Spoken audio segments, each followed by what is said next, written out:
Hello friends, welcome to our YouTube channel तैयारी with nurse की। इस वीडियो के माध्यम से आपको important current affair with static GK देखने को मिलेगा। पूरा वीडियो देखिए, अच्छा लगता है तो चैनल को सब्सक्राइब कीजिए, बेल आइकन को प्रेस कर लीजिए और लाइक कमेंट शेयर करना मत भूलिएगा। ठीक है, फर्स्ट क्वेश्चन है, प्रधानमंत्री मोदी ने पीएम केयर फंड के तहत कितने पोर्टेबल ऑक्सीजन कंसंट्रेटर्स की खरीद को मंजूरी दे दी है? तो पहला ऑप्शन है आपका 50,000, दूसरा ऑप्शन है 1,00,000, तीसरा ऑप्शन है 75,000 और डी ऑप्शन है आपका 80,000। तो इसका जो सही आंसर हो जाएगा वो हो जाएगा V option is the correct answer.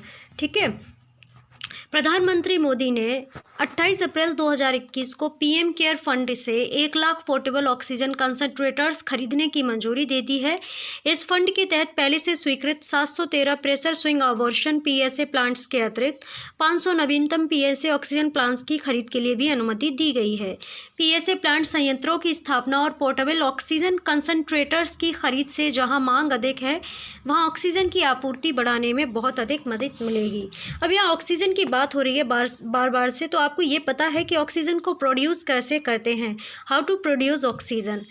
अब ऑक्सीजन वैसे तो हमें नेचुरली प्राप्त होती थी, पर अभी कोरोना संक्रमण के चलते सभी को ऑक्सीजन आर्टिफिशियली तरीके से प्राप्त कराई जा रही है। तो आप सभी को ये पता होना चाहिए कि ऑक्सीजन का प्रोडक्शन होता कैसे है। तो oxygen gas cryogenic distillation process के जरिए बनाई जाती है। इस प्रक्रिया में हवा को फिल्टर किया जाता है ताकि धूल मिट्टी को हटाया जा सके, जो भी धूल मिट्टी होती है इसे हटाया जा सके, डस्ट को। उसके बाद कई चरणों में हवा को कंप्रेस करके कंप्रेस का मतलब होता है भारी दबाव डालना, कंप्रेस किया जाता है। उसके बाद कंप्रेस हो चुकी हवा को मॉलिक्यूलर छलनी या एड्जॉर्बर द्वारा ट्रीट किया जाता है ताकि हवा में मौजूद पानी के कण, कार्बन डाइऑक्साइड, हाइड्रोकार्बन को अलग किया जा सके। ठीक है, यह पूरी प्रक्रिया से गुजरने के बाद कंप्रेस हो चुकी हवा डिस्टिलेशन कॉलम में जाती है जहां इसे ठंडा किया जाता है। यह प्रक्रिया एक plate fin heat exchanger expansion turbine के जरिए होती है। ऑक्सीजन को 135 डिग्री सेंटीग्रेड पर ठंडा किया जाता है। ये ऑक्सीजन के उबलने का स्तर होता है, इसलिए इसी स्तर पर इसे ठंडा किया जाता है, जिससे उसे डिस्टिल्ड किया जाता है। बता दें, डिस्टिल्ड की प्रक्रिया में पानी या तरल को उबाला जाता है और उसकी भाप को कंडेंस करके जमा कर लिया जाता है। इस प्रक्रिया को अलग अलग स्टेज में कई बार किया जाता है, जिससे नाइट्रोजन, ऑक्सीजन, ऑर्गन जैसी गैसें अलग अलग हो जाती हैं। इसी प्रक्रिया के बाद लिक्विड ऑक्सीजन गैस प्राप्त हो जाती है। आई होप अब आपको समझ में आ गया होगा कि ऑक्सीजन को किस तरह प्रोड्यूस किया जाता है। ऑक्सीजन की अगर बात करें तो ये एक प्राणवायु है और ये रंगहीन, स्वादहीन और गंधहीन होती है और इसकी खोज प्रारंभ में जे प्रीस्टले और CW शेले के द्वारा की गई थी। ऑक्सीजन का सिंबल O होता है और एटॉमिक नंबर जो होता है वो 8 होता है। तो ये याद रखिएगा। ये जो ग्रुप होता है इसका वो 16 होता है और पीरियड इसका जो होता है वो 2 होता है और ब्लॉक P में इसकी प्रेजेंस आपको पीरियोडिक टेबल में देखने को मिलेगी। तो ये याद रखिएगा। ऑक्सीजन की डेंसिटी की अगर बात करें, घनत्व की बात करें तो 1.4290 ग्राम प्रति लीटर इसकी डेंसिटी होती है। अगले क्वेश्चन की ओर बढ़ जाते हैं। राज्य सरकारों के लिए SII का नया टीका मूल्य क्या है? तो ए ऑप्शन है 200 रुपये, बी ऑप्शन है 150 रुपये, सी ऑप्शन है 300 रुपये, डी ऑप्शन है 350 रुपये। तो इसका जो सही ऑप्शन हो जाएगा वो आपका हो जाएगा 300 रुपये, क्योंकि जो सीरम इंस्टीट्यूट के आधार पूनावाला जी हैं ना, उन्होंने इस बात को इन्फॉर्म किया था कि उन्हें जो 400 रुपये रखे गए थे उसमें से 100 रुपये घटा दिए हैं, तो 300 रुपये इसकी वैक्सीनेशन कर दी गई है। आधार पूनावाला की अगर बात करें तो इन्हें वाई सिक्योरिटी दी गई भारत के अंदर, फिर भी इन्हें धमकी मिल रही थी लगातार, इसलिए ये अपनी फैमिली के साथ भारत को छोड़कर जा चुके हैं। अब ये उन्होंने अच्छा किया या गलत किया ये तो हमें नहीं पता, बट वो उन्हें बाई सिक्योरिटी मिलने के बाद भी वो भारत को छोड़कर जा चुके हैं। और कभी पूछा भी जा सकता है, जिसमें ये बायोटेक है, हैदराबाद में बायोटेक एजेंसी कंपनी जो है जहाँ पर कोवैक्सीन को बनाया गया था, वहाँ के जो सीरम इंस्टीट्यूट के जो CEO थे उनका नाम था आधार पूनावाला। तो ये याद रखिएगा। ठीक है, अगला क्वेश्चन, हाँ इसके बारे में थोड़ी सी बात कर लें। सीरम इंस्टीट्यूट ऑफ इंडिया ने 28 अप्रैल 2021 को भारत की विभिन्न राज्य सरकारों के लिए अपनी कोविशील्ड वैक्सीन की कीमत 400 रुपये प्रति डोज से घटाकर 300 रुपये प्रति डोज कर दी है। भारत के अनेक राज्यों के विरोध और आलोचना के बीच केंद्र सरकार द्वारा serum institute of India Bharat biotech से अपने कोविड-19 टीकों की कीमत कम करने का आग्रह करने के बाद यह कदम उठाया गया है। अगला क्वेश्चन है, चीन ने अभी हाल ही में जिस रोबोट प्रोटोटाइप को लॉन्च किया है उसका भार कितना है? ए ऑप्शन है 80 kg, बी ऑप्शन है 70 kg, सी ऑप्शन है 30 kg, डी ऑप्शन है 50 kg। तो इसका जो सही आंसर हो जाएगा वो आपका हो जाएगा सी ऑप्शन 30 kg। ओके, अब चाइना की बात हो रही है। सबसे पहले चाइना के स्टार्टिंग पोर्शन को जान लेते हैं। चीन की कैपिटल जो होती है वो बीजिंग होती है। चीन का सबसे बड़ा शहर जो है वो है संघाई। अब आपको कमेंट सेक्शन में ये बताना है, संघाई एक बैंक का हेडक्वार्टर है, तो आपको बताना है कौन सी बैंक का हेडक्वार्टर। थोड़ा सा हिंट दे देते हैं, उसके लास्ट में आता है डेवलपमेंट बैंक। अब आपको फर्स्ट पता करना है कौन सी बैंक का संघाई में हेडक्वार्टर है। ओके, एंड चीन की कैपिटल तो बता ही दी हमने, बीजिंग होती है। सबसे बड़ा शहर संघाई, और यहाँ की जो करेंसी होती है युआन और रेनमिनबी, लाइक है जैसे रुपया और पैसा। ठीक है, जैसे इंडिया के अंदर रुपया करेंसी चलती है और पैसा जो होता है रुपए के अंदर होता है, उसी तरह से युआन और रेनमिनबी, युआन करेंसी वहाँ पर चलती है और रेनमिनबी जो है युआन के अंदर इंक्लूडेड रहती है। ठीक है, चीन और भारत के मध्य में एक सैन्य अभ्यास आयोजित किया जाता है, हैंड इन हैंड अभियान, एक्सरसाइज। ठीक है, तो ये भी याद रखिएगा, हैंड इन हैंड एक्सरसाइज जो है चीन और भारत के मध्य में होती है। और चीन की संसद जो है पार्लियामेंट है, उसे नेशनल पीपल्स कांग्रेस कहा जाता है, ये भी याद रखिएगा। जी जिनपिंग प्रेसिडेंट हैं, ली कचियांग वहाँ के चीफ मिनिस्टर हैं, तो ये भी याद रखिएगा। चीन ने 27 अप्रैल 2021 को पृथ्वी की निचली कक्षा में एक रोबोट प्रोटोटाइप लॉन्च किया।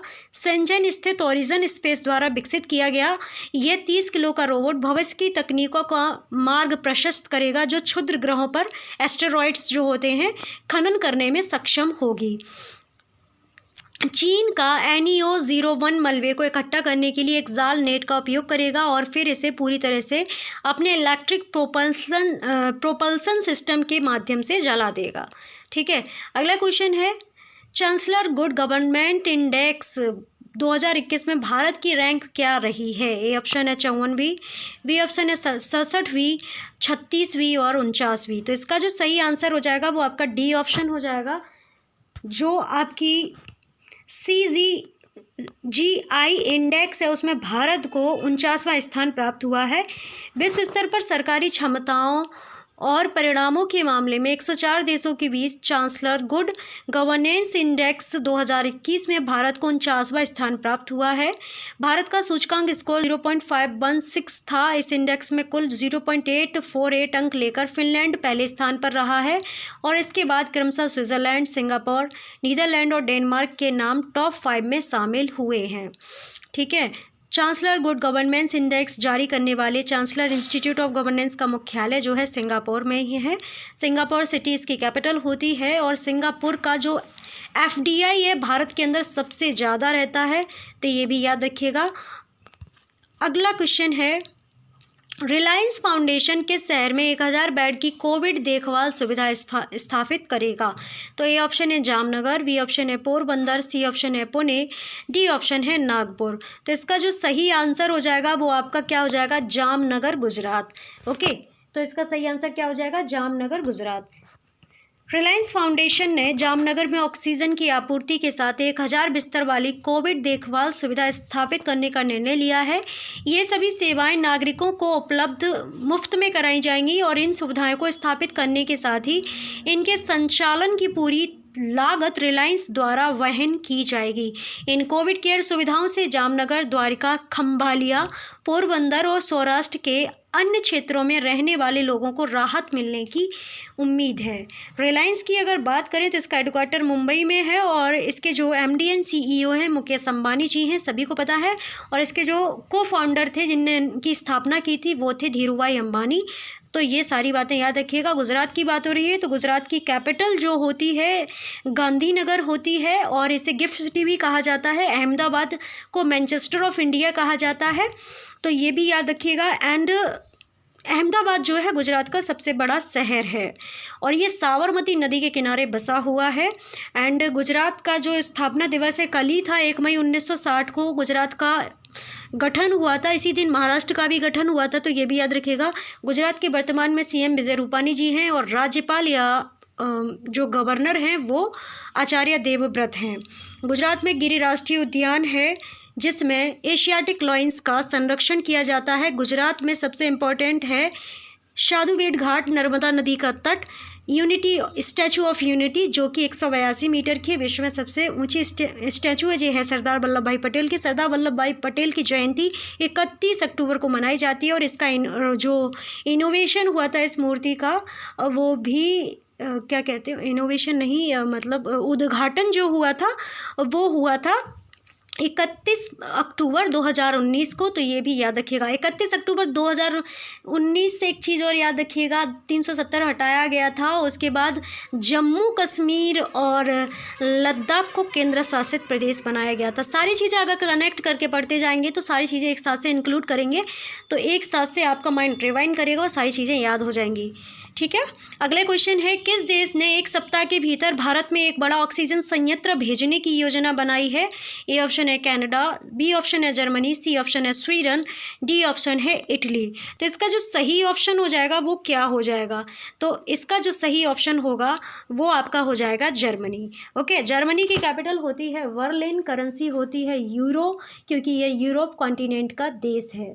जर्मनी से एक चीज़ और याद ये रखिएगा, हमारे भारत के संविधान में जो आपातकाल अपबंध लिए गए हैं वो जर्मनी के संविधान से ही लिए गए हैं, तो ये भी याद रखिएगा। इन दोनों भारत में कोविड-19 की दूसरी जानलेवा लहर को देखते हुए जब भारत के लाखों लोग कोविड-19 के कारण ऑक्सीजन की भारी कमी से जूझ रहे हैं, कई कोविड रोगी ऑक्सीजन न मिलने के कारण मौत का शिकार बन रहे हैं, तब ऐसे कठिन समय में जर्मनी लगभग एक सप्ताह में ही भारत में एक बड़े ऑक्सीजन उत्पादन संयंत्र को भेजने के लिए तैयार है। भारत में जर्मनी के राजदूत वॉल्टर जे लिंडनर ने इस बारे में 28 अप्रैल 2021 को सूचित किया। यह ऑक्सीजन संयंत्र काफ़ी लोगों को ऑक्सीजन प्रदान करने की क्षमता सहित संचालित किया जाएगा। अगला क्वेश्चन है, टाइम पत्रिका की वर्ष 2021 की 100 सबसे प्रभावशाली कंपनी की सूची में किस ई लर्निंग प्लेटफॉर्म को शामिल किया गया है? इस क्वेश्चन को हमने खबरी पॉडकास्ट प्लेटफॉर्म पर भी कई बार बताया, फिर से बताते हैं। जियो और वाइजू कंपनी को इंडिया के अंदर सबसे 100 प्रभावशाली कंपनियों में शामिल किया गया है टाइम मैगजीन की पत्रिका में। ठीक है, तो वाइजू इसका सही आंसर हो जाएगा। अगर यहाँ पर जियो भी होता तो और जियो एंड वाइजू तो भी आप उसे सही करेक्ट करते।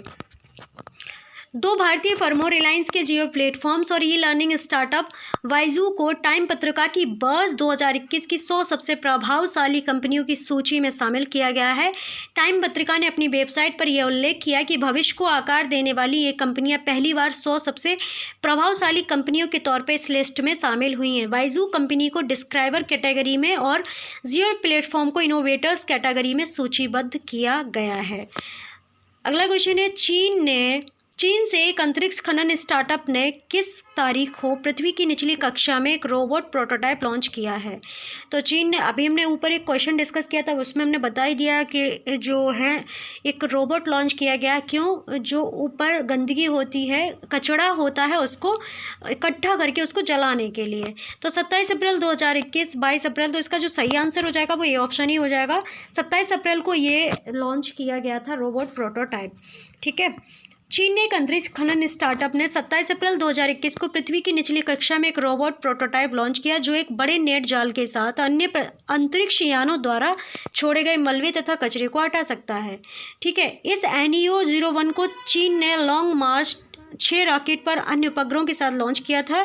ये छोटे आकाशीय पिंडों का निरीक्षण करने के लिए भी अंतरिक्ष के दूरस्थ स्थानों पर पहुँच जाएगा। ठीक है, तो ये थे हमारे आज के प्रश्न उत्तर। आशा करते हैं आपको ये वीडियो अच्छा लगा होगा। अच्छा लगा है, कुछ सीखा भी आपने, तो लाइक कमेंट शेयर करना मत भूलिएगा और चैनल को सब्सक्राइब कीजिए और पास में दिखे बेल आइकन को प्रेस कर लीजिएगा। ओके, कमेंट सेक्शन में ज़रूर लिखिएगा कि आपको वीडियो कैसा लगा है। तो अच्छा लगा है, होप सो अच्छा ही लगा होगा। ठीक है, thank you, have a great day. घर पर रहें, स्वस्थ रहें, बाहर भी जाएँ तो अपना डबल मास्क पहने, सैनिटाइज़र यूज़ करें। सबको ये सारी बातें जानता है तो बार बार कहने की आवश्यकता तो नहीं है। फिर भी हैव अ ग्रेट डे।